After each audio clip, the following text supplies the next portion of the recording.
was supposed to be here at 12:20, right? We're just glad you're here. Pardon me? We're just glad you're here. Well, I appreciate that. Sometimes I forget. Not very much. Just make a couple comments on last game. Obviously, there's the outcome is really very disappointing. We had moments in the game that I'm really proud of our unit. We gave them some momentum early in the game. We didn't fit a speed sweep, and we're just so close. If we got one guy, my linebacker, that if he fits it correctly, and I don't know how many times we rep that particular sweep in practice, but if we get it fit, it's a 4-yard, 2-yard, 3-yard gain. But we didn't, so it's a long run, momentum. They scored a touchdown. After that, we came back, and for about 35 or 40 minutes of the game, I think we played as well as we could. And we get in a situation where we bust an adjustment and communicating, and it's another touchdown, uncontested. If we line up and we do what we're supposed to, and they beat you, But we didn't give ourselves a chance on that play. They got some momentum after that, came right back on the field very quickly, and hit another touchdown. The outcome of that. So with that said, I'll be happy to start answering questions. Raise your hand, we'll get a mic to you. Go ahead, Nate. I guess just with Tua out, just kind of what do you look for from Mac Jones and just their offense in general? Will it change any?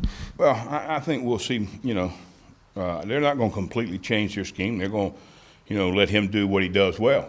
The thing is, there's not enough tape out there to know exactly what that is. But I'm sure, they've been, running the same plays in practice, and I think he can. Obviously, he's at Alabama, and he's the backup because he's a good player, and there's no question about that. So I don't know that they'll change a lot. They may lean on the run a little bit more. You never know. They got 3 or 4 great tailbacks, so we'll see. We got to be ready for it all. And there's no doubt about that. And I think even though they lost a really good player, there's a quality guy right there ready to take his spot. Chief, for many years that you've been in this league, Alabama had the game manager type quarterbacks, but now the last few years they've had really dynamic guys. What have you seen from, it's like a philosophy change almost, that they're more dynamic offensively? Well, you may remember me saying this last year. Talent-wise, last year their offense was the best I've ever been on the field with.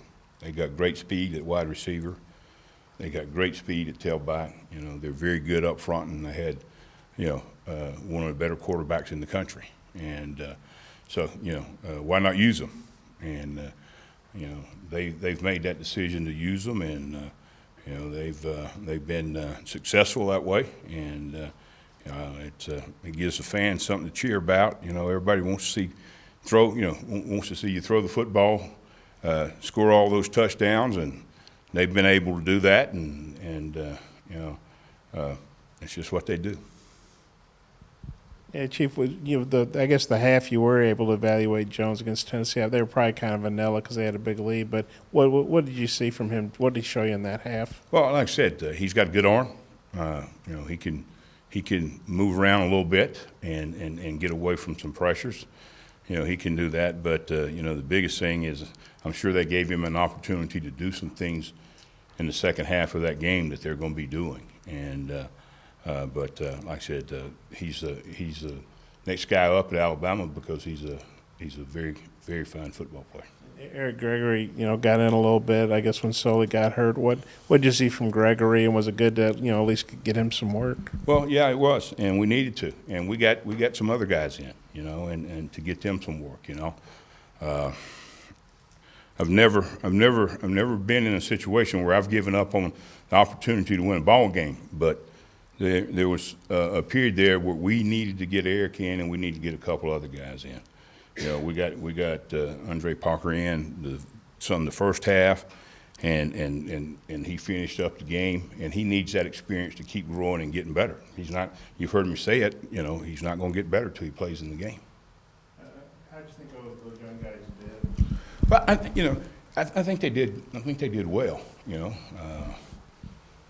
May have made a mistake here or there, but that's what you do when it's your first time playing. But for their first time playing, I thought they did well.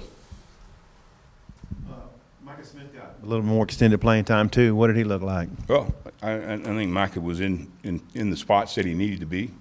He gave us an opportunity, and he was a part of that 35 or 40 minutes where we played really, really good football, and that's important.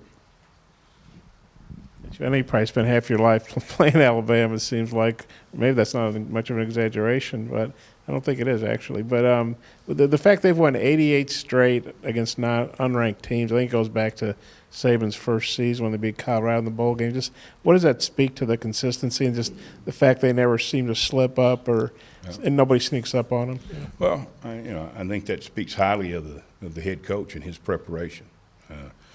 He's there's no doubt that he runs a quality program, and there's no doubt that they got outstanding athletes, and there's no doubt that he listens or they listen to him.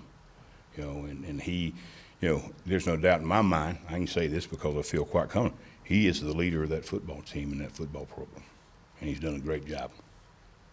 Thanks, Chief. Defending those slants, how much pressure do they put on people because of the speed at wide out? And they might want to try to get over the top. They also throw the slants on you. Well, they throw the slants, but then they got the double move where they take that step inside for the slant and they come back out and they're up the field. With great skill athletes, it puts a lot of pressure on you. And we've got to be able to defend it because I know we're going to see it. Thank you, guys.